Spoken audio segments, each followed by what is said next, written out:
Lao Tzu est une figure légendaire et historique chinoise, considérée comme le fondateur du taoïsme.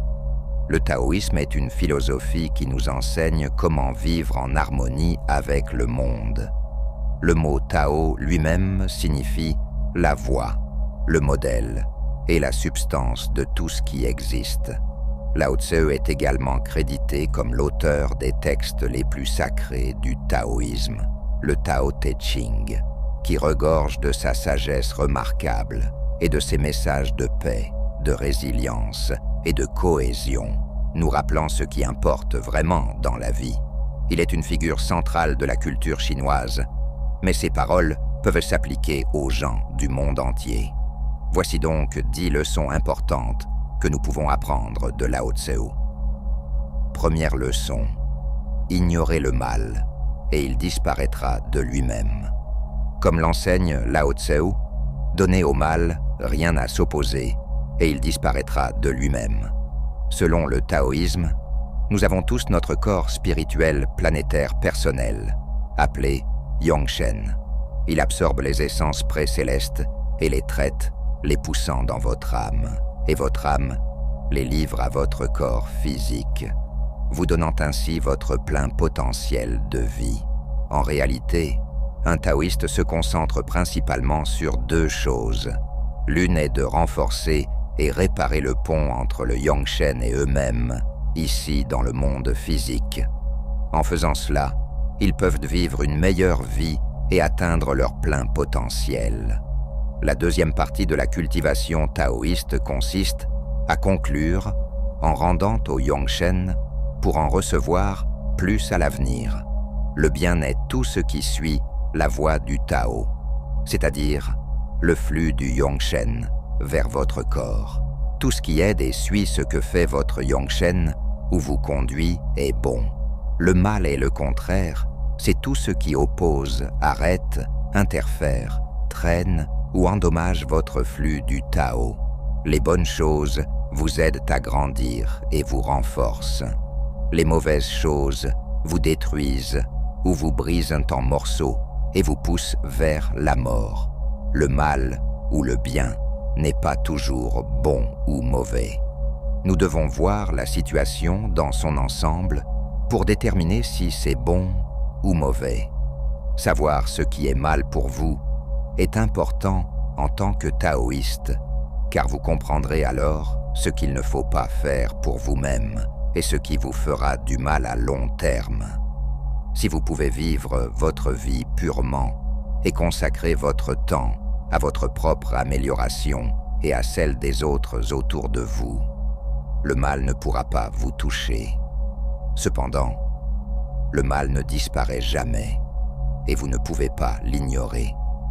Le mieux que vous puissiez faire est d'être plus fort que les tentations du mal et vous les battrez.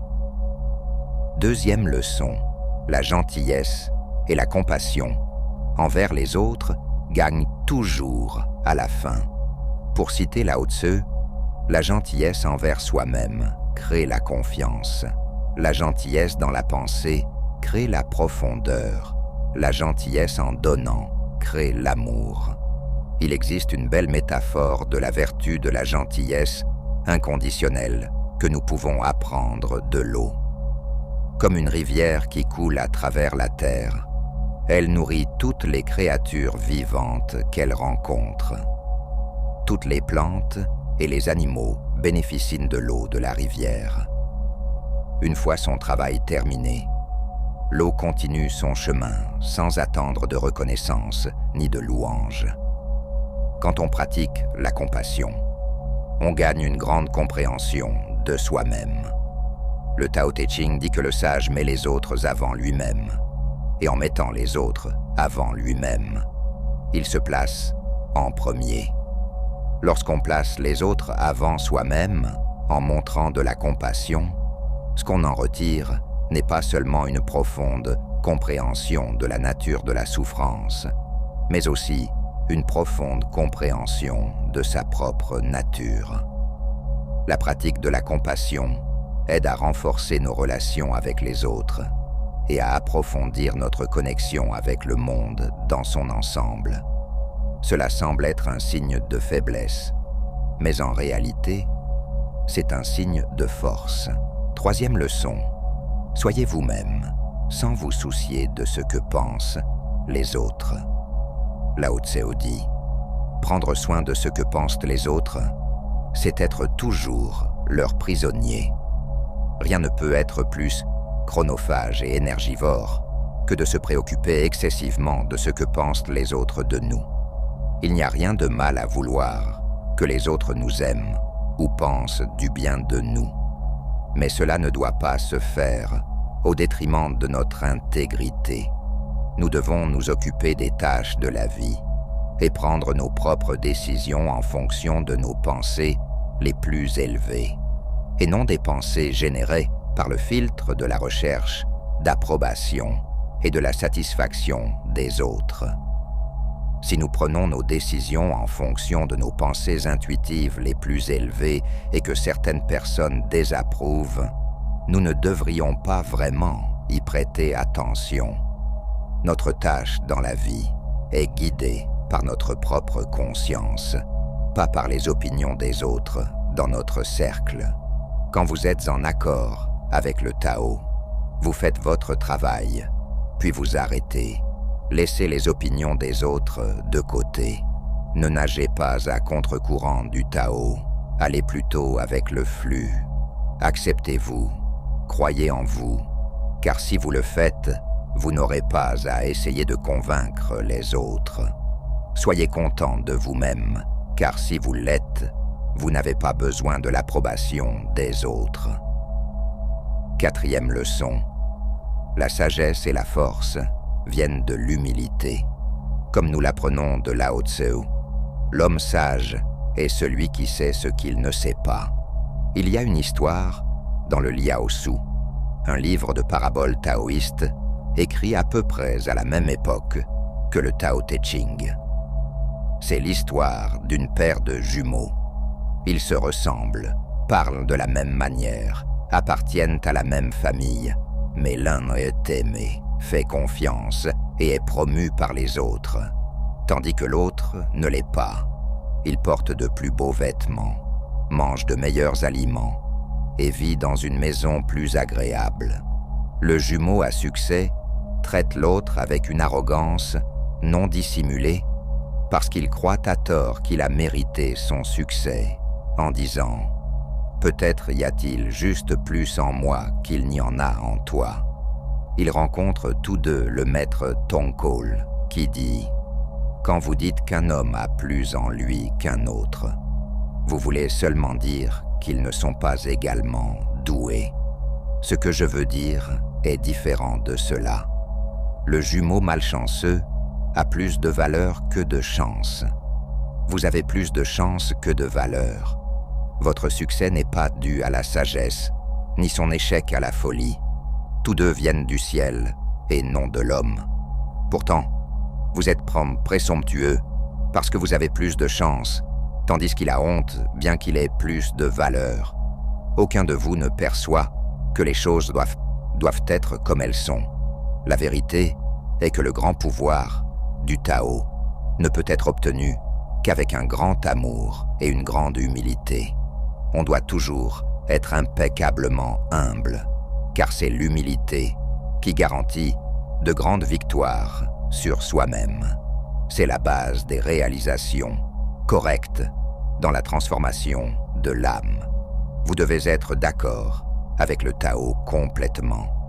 Si vous ne le faites que partiellement, cela entraînera une rupture dangereuse, car seule l'humilité complète est le remède à la maladie appelée orgueil.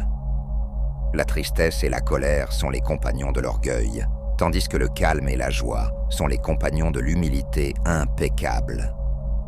Cinquième leçon. Le changement est inévitable. Alors acceptez-le même s'il semble inconfortable.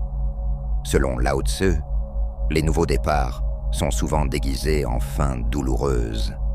Nous résistons souvent au changement et le ressentons. Mais le changement est essentiel à la vie, car malgré sa douleur apparente, il est toujours nécessaire. La plupart d'entre nous ont tendance à s'installer dans notre zone de confort. Nous avons peur du changement ou de quelque chose de nouveau. Nous avons tendance à nous habituer à la routine et à la traiter comme la seule option disponible pour nous. Une sorte de complaisance mentale s'installe et nous ne voulons pas altérer cela. Peut-être parce que nous n'espérons plus de meilleures choses, ou parce que nous croyons que chaque fin est douloureuse et ne mène pas toujours à quelque chose de mieux. Chaque changement est important et chaque changement est significatif en soi. Ce qui semblait négatif ou douloureux au début peut se transformer en quelque chose de nouveau, un nouveau départ, une nouvelle voie, une nouvelle direction, une nouvelle opportunité, une nouvelle vie ou même un nouveau vous. Le changement pave souvent la voie à quelque chose de mieux, et sinon de mieux, au moins de différent. Dans le changement réside l'élan et le progrès de la vie. 6e leçon, cherchez en vous et vous trouverez tout ce dont vous avez besoin. Lao Tse dit, connaître les autres, c'est être intelligent. Se connaître soi-même, c'est être vraiment sage. Maîtriser les autres, c'est être fort. Se maîtriser soi-même, c'est être vraiment puissant. Nous vivons dans une culture orientée vers l'action, la réussite, la performance, qu'il s'agisse d'argent ou de nous-mêmes. Ces actions, selon la perspective taoïste, sont considérées comme du yang et sont basées sur des mouvements extérieurs. Le concept chinois de yin et yang décrit la nature en dualité avec deux forces opposées, complémentaires et interdépendantes. En d'autres termes, deux moitiés qui se complètent pour former un tout. Le yin et le yang évoluent et changent toujours avec le temps. Un aspect augmente à mesure que l'autre diminue et cet équilibre continue comme un modèle dans la nature. Tout comme la nature, la vie humaine est une question d'équilibre. Et pour maintenir cet équilibre, nous devons passer du temps à cultiver notre yin, qui est notre expérience intérieure. Nous devons ralentir, réfléchir et simplement profiter d'être sans avoir à faire quoi que ce soit.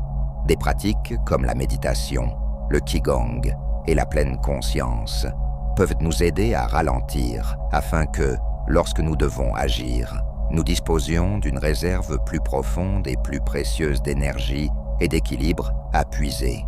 7e leçon, en lâchant prise, vous devenez libre. Selon Lao Tse, en lâchant prise, tout se fait. Le monde est gagné par ceux qui lâchent prise. Mais quand vous essayez et essayez, le monde vous échappe. L'illumination signifie alléger le fardeau de la vie dans ce monde et alléger les aspects sombres du caractère humain. Mais comment nous alléger nous-mêmes?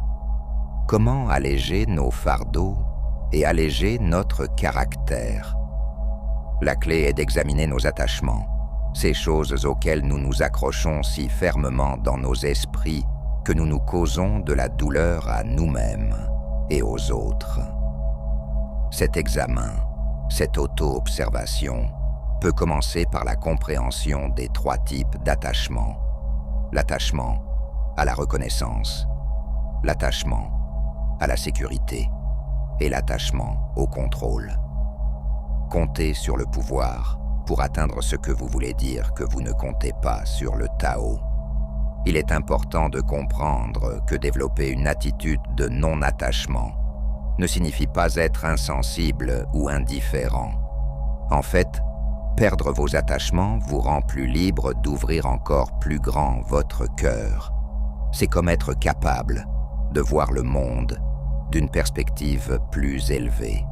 Au lieu d'aimer uniquement ceux auxquels vous êtes le plus attaché, vous-même, votre famille, votre religion, votre groupe politique et votre pays, votre cœur peut grandir pour embrasser le monde entier. Être content, c'est être heureux avec ce que vous avez. Et être heureux avec ce que vous avez, c'est être riche. 8e leçon. Lâchez vos étiquettes si vous voulez vraiment vous connaître. Selon les enseignements de Lao Tse, celui qui se définit ne peut pas savoir qui il est vraiment. Les étiquettes sont ce que vous vous attribuez dans votre tête. Ce sont des balises que vous attachez à vous-même pour décrire la personne que vous pensez être. Nous avons des étiquettes pour nous-mêmes telles que super papa, homme d'affaires, prospère, perdant, bon à rien, etc. Nous nous mettons dans des boîtes en essayant de définir qui nous sommes. Nous le faisons aux autres et à nous-mêmes. Que ce soit positif ou négatif, ce que nous nous chuchotons chaque jour a une grande influence sur notre sens de soi et dicte la direction de nos pensées et actions. Le problème avec les étiquettes, c'est que nous ne voyons que des fragments définis par notre propre expérience et perspective du monde extérieur. Disons que vous ou quelqu'un d'autre vous avez donné une étiquette dont vous ne voulez rien savoir. Peut-être parce qu'elle vous rappelle des erreurs passées ou des défauts avec lesquels vous essayez de coexister. En ne vous étiquetant pas, vous pouvez passer librement d'une expérience à une autre, d'une émotion à une autre, sans être enchaîné à une seule façon de penser. Il est beaucoup plus facile de passer à autre chose après une erreur quand vous ne la portez pas avec vous. 9e. Apprenez à suivre d'abord si vous souhaitez un jour diriger. Selon Lao Tse, si vous voulez gouverner le peuple, vous devez d'abord vous placer en dessous de lui. Si vous voulez diriger le peuple, vous devez apprendre à le suivre. Pour comprendre cela, examinons la comparaison de Lao Tse entre les rivières et les mers et les centaines de ruisseaux. Les rivières et les mers sont plus puissantes que les ruisseaux. Elles sont plus grandes, plus profondes et plus fortes. Sans l'eau qui coule de centaines et de milliers de ruisseaux, les rivières et les mers ne seraient pas ce qu'elles sont. Les rivières et les mers peuvent être puissantes parce qu'elles sont prêtes à recevoir. De même, du point de vue du leadership taoïste, un leader est plus puissant que son peuple, mais son pouvoir est dérivé de son peuple. Ils ont besoin de leur peuple pour les nourrir, tant physiquement que métaphoriquement. Sinon, ils n'ont que leurs propres ressources d'y appuiser. Tout comme les rivières et les mers, un bon leader doit être prêt à recevoir l'eau des ruisseaux. Les rivières se baissent pour puiser de l'énergie auprès de leur peuple. Un leader se place également plus bas pour recevoir. Il prête attention et écoute. Un leader suit avant d'être suivi. 10e. Allez toujours avec le courant. Dans notre dernier morceau de sagesse de Lao Tse, nous apprenons que quand rien n'est fait, rien n'est laissé de côté. Le Wu Wei est un concept chinois central au taoïsme qui se traduit approximativement par l'action de la non-action ou l'action sans intention. Il dit que plutôt que de lutter contre les conditions de nos vies, nous devrions laisser les choses suivre leur cours naturel. Si nous nous accordons et suivons cet ordre, les choses se font efficacement, sans effort supplémentaire. Si nous allons à contre-courant de l'ordre naturel, cela prend plus de temps et d'énergie pour accomplir les choses, et dans certains cas, rien ne sera fait, peu importe nos efforts. Prenons l'exemple de l'écriture. Si vous vous sentez non inspiré, c'est fatigué. Ne vous forcez pas à écrire un chapitre parfait. Reconnaissez plutôt la direction de la nature et prenez soin de vous. Peut-être aller faire une promenade. Puis, quand vous vous sentez inspiré et motivé, profitez-en et écrivez avec une grande férocité et détermination. C'est cela, le Wu Wei. Reconnaître les forces de la nature et agir en conséquence. Certains interprètent intuitivement la non-action comme quelque chose de passif, décontracté ou paresseux. Aux yeux du Tao, il y a souvent des moments pour l'action, mais si aucune action n'est nécessaire, selon les lois de la nature, alors faire quoi que ce soit peut être excessif. Tout est question de réaliser quand nos efforts sont utiles et quand ils sont gaspillés. Merci beaucoup pour votre soutien qui grandit chaque jour. Vos commentaires et vos encouragements me donnent encore plus de force pour continuer. N'hésitez pas à me dire ce dont vous avez besoin, et j'essaierai de vous aider. Si vous voulez soutenir d'autres frères spirituels dans leur voie vers le Tao, n'hésitez pas à me soutenir sur Tipeee. Bientôt pour de nouvelles